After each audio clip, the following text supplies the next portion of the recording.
conversar con él en unos minutos nada más. Y estamos con él, justamente. Son 9:00 a.m. Estamos con el doctor Jorge Girao Araujo, director asociado del Estudio Muñiz. Doctor Girao, ¿cómo está usted? Muy buenos días. Gastón, ¿qué tal? Buen día a ti y a toda tu audiencia. Gracias nuevamente por la invitación para estar semanalmente con ustedes y con la ciudadanía en general. Se siente mucho enojo en la población, en las personas, y es lógico, ¿no? A falta de un manejo gerencial, como siempre hemos reclamado, se presentan estas situaciones que ya está llegando la intolerancia por parte de la ciudadanía. Y bueno, habría que hacer pues cambios y mirando ejemplos, como tú muy bien lo has señalado, dentro del territorio nacional.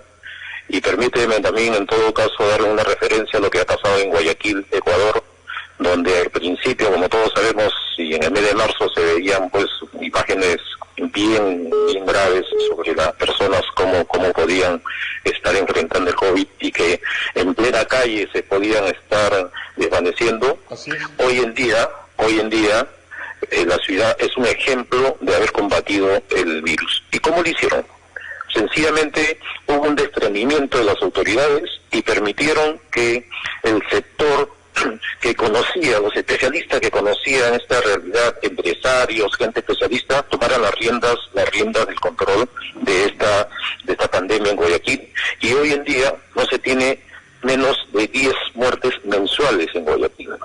Claro ejemplo de que cuando se manejan las cosas gerencialmente pueden las cosas cambiar, y creo que en el Perú y en Ica especialmente también debería hacerse lo mismo. Este es un breve comentario particular que opino sobre lo que ven escuchando y que también pues soy solidario con lo que expresan todos tus oyentes.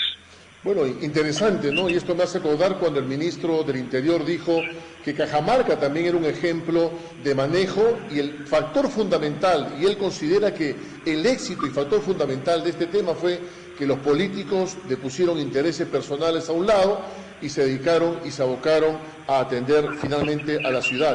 Y ahorita Cajamarca, sin duda, es un ejemplo de buen manejo del tema COVID, que lamentablemente no estamos viendo en algunas partes del país, al igual que Guayaquil. Tremendo ejemplo, veíamos imágenes que eran de espanto, la gente moría caminando, se desvanecía, cadáveres en la calle, y ahora todo ha cambiado finalmente ahí en Guayaquil. Okay, y mira Gastón, sabes que, disculpa que te interrumpa, pero ojo que en Ica no se está haciendo algo que en otras ciudades sí, y que también deberíamos estar alerta. Por ejemplo, los focos de infección ya sabemos que se han identificado que es en los mercados, se han identificado que es en las colas de los bancos, a efecto de que las personas puedan cobrar pues parte de su CPS, parte de su AFP, pero también en los medios de transporte. Y ahí hay un tema muy importante. Tanto el tema del Ministerio de Transportes son los facultados, vía sus direcciones regionales, que están a cargo del gobierno regional, en tener que vigilar que los vehículos que transportan al personal deban cumplir con los protocolos que se han dictado de transporte de trabajadores, y es específicamente en que las unidades deben reducir al 50% su capacidad de vehículo. Y resulta que no es así. Si uno se da su visita a las 4 o 5 de la mañana, que salen nuestros hermanos trabajadores a los campos, árboles portadores de cultivo, nos vamos a dar cuenta con una realidad, que todos andan apiñados, a vista y paciencia de las autoridades. Y esto es un control que debe hacer la Dirección Regional de Transporte, y no se hace. Entonces es un tema pues también delicado que tenemos que ver. Y bueno, a tu disposición sobre conversar un poco el tema laboral, ¿no? Bueno, doctor, hace una semana conversamos del tema laboral, pero es tal la vorágine que ocurre y que sucede, que finalmente en una semana sin duda hay cambios en el tema. ¿Qué nos puede decir con respecto a ese punto? Sí, tienes razón, Gastón. Llevan más de 1000 normas dictadas en este estado de emergencia. Impresionante. Exactamente, hasta el jueves pasado nuestro estudio contabilizaba 1043 normas que se han expedido en todos los sectores del gobierno, y bueno, imaginarás pues que hay toda una avalancha de normas y de interpretaciones y de marchas y contramarchas. Y a tu pregunta, como novedades importantes de la semana semana pasada fue la publicación tan esperada del decreto supremo que prorroga la emergencia sanitaria por 90 días más. Se ha extendido hasta el 10 de junio, hasta el 9 de septiembre se ha extendido de este año. Y la implicancia más resaltante de esta prórroga sanitaria sobre las relaciones laborales es que se extiende la modalidad de trabajo remoto para aquellos colaboradores inmersos en el famoso grupo de riesgo frente al COVID, ¿no? El personal vulnerable. Y salvo, como también lo hablamos la semana pasada, que presente su declaración jurada de asunción de responsabilidad, ¿no? Pero también, Gastón, esta ampliación sanitaria también ha extendido hasta el 8 de octubre próximo la suspensión perfecta de labores, que es una medida que pueden acogerse las empresas del sector privado. Y para entender esta medida, básicamente debemos decir que ante la falta de ingresos, algunas empresas vienen suspendiendo los contratos laborales de sus trabajadores sin derecho a remuneración. Es decir, es una licencia sin goce de haber. El fin de la medida es que la relación laboral entre el trabajador y el empleador no se rompa, más sí se suspenda por un tiempo determinado y en ese periodo no se realice el pago de la remuneración que le corresponde, ¿no?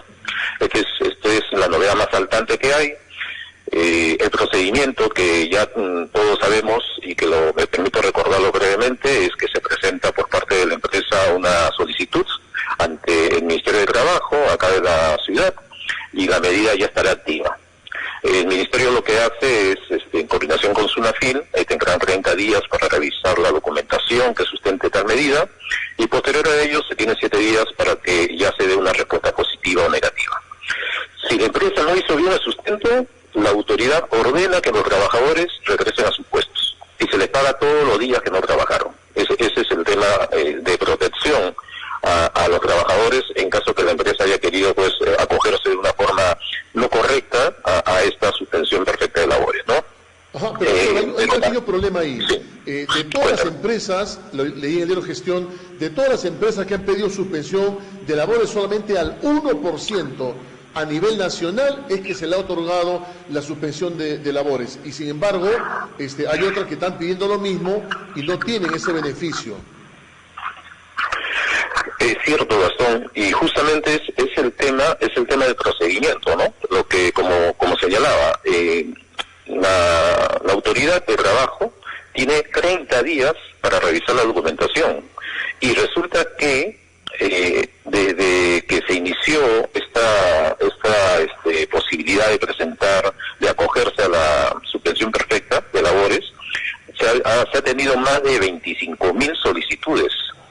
Y de estas 25.000 solicitudes, como tú muy bien lo has resaltado, y lo dice el diario Gestión, solamente se ha podido atender a una mínima parte, que es 1% de solicitudes. Y esto, como menciono, es una demora que hay en la autoridad de trabajo, que no tiene quizás el personal suficiente como para poder hacer las informaciones o recabar toda la documentación necesaria que verifique la sustentación de la medida. Ojo que en ICA la Dirección Regional de Trabajo ha informado que existen 451 solicitudes ya presentadas por empresas en ICA, pero no se publica, cosa que contradice lo que la misma norma señala. O sea, la Autoridad de Trabajo está en su obligación, conforme a ley, de publicar quiénes son las empresas. El trabajador tiene que tener conocimiento de si su empleador está solicitando esta medida, ¿no? Entonces, veamos qué pasará en estos días siguientes. El tema pasa lento y esa es una de las situaciones que complica también la marcha adecuada del país en cuanto al aspecto económico, ¿no? Yo hablaba con un empresario hotelero y él me decía, yo he presentado la suspensión perfecta, evidentemente somos el rubro tal vez más directamente afectado, porque obviamente, y será tal vez el rubro que regrese en la última etapa a la actividad económica y por lo tanto deberían vernos a nosotros de otra manera. Yo he pedido la suspensión perfecta y no, hasta el momento no, me dijo, me la negaron y yo he apelado porque todavía tengo la posibilidad de apelarla. Pero evidentemente que él siente que esta suspensión perfecta no es, el comportamiento no es el correcto o la actitud no es la correcta, con respecto a tomar la decisión de otorgarle este beneficio a las empresas, digamos, en el rubro de él, que debería ser una de las beneficiadas, me comentaba él, ¿no? Y luego converso con otro empresario hotelero de Huacachina y me dijo lo mismo. Presenté la suspensión perfecta y me la han negado. ¿Qué podría hacerse para mejorar el tema ahí? Solamente es cuestión de decisión ejecutiva por parte de las autoridades que tenemos en el Ministerio. Es cierto lo que sucede con empresas del sector turismo y de otras que están pues totalmente colapsadas, no tienen ingresos en lo absoluto y se le deniega la suspensión perfecta de labores. ¿Qué significa? Que ahora tienen que pagar marzo, abril y mayo a todos esos trabajadores. ¿Y de dónde va a sacar si no ha podido trabajar? Así es. Una contradicción total que existe, y fíjate, Gastón, que lo que se menciona como análisis de toda esta medida de suspensión perfecta de labores señala que el 80% de las solicitudes son de empresas que solamente tienen entre 1 o 10 trabajadores. Ajá. Que están ahogándose, o sea, y este es un sector solamente formal. No olvidemos, como lo que siempre hablamos, del sector informal, que no tienen seguro, no tienen absolutamente nada, y que son los que salen a las calles a buscarse el día a día. Tenemos que actuar rápido. La economía no puede parar, pero tenemos, como siempre lo reclamamos, que viabilizarse y flexibilizarse todos los procedimientos, protocolos y todas las disposiciones que se han dictado, pero que quedan en el papel porque la burocracia sigue aún lenta, sigue aún pues grabando todo este tipo de reactivación económica que nos hace mucha falta en este momento. Ok, doctor Jorge Girao, del Estudio Muñiz, director asociado del Estudio Muñiz, muchas gracias por esta comunicación y nos encontramos nuevamente el martes a las 9:00 a.m. para ver cuáles son las novedades en el tema laboral y también, cómo no, su opinión importantísima de cómo se encuentra el panorama finalmente de COVID-19. Muchas gracias, buenos días. Muchas gracias, Gastón, y a todos. Saludos. Ok, bueno, hemos estado con el tema, ya estamos con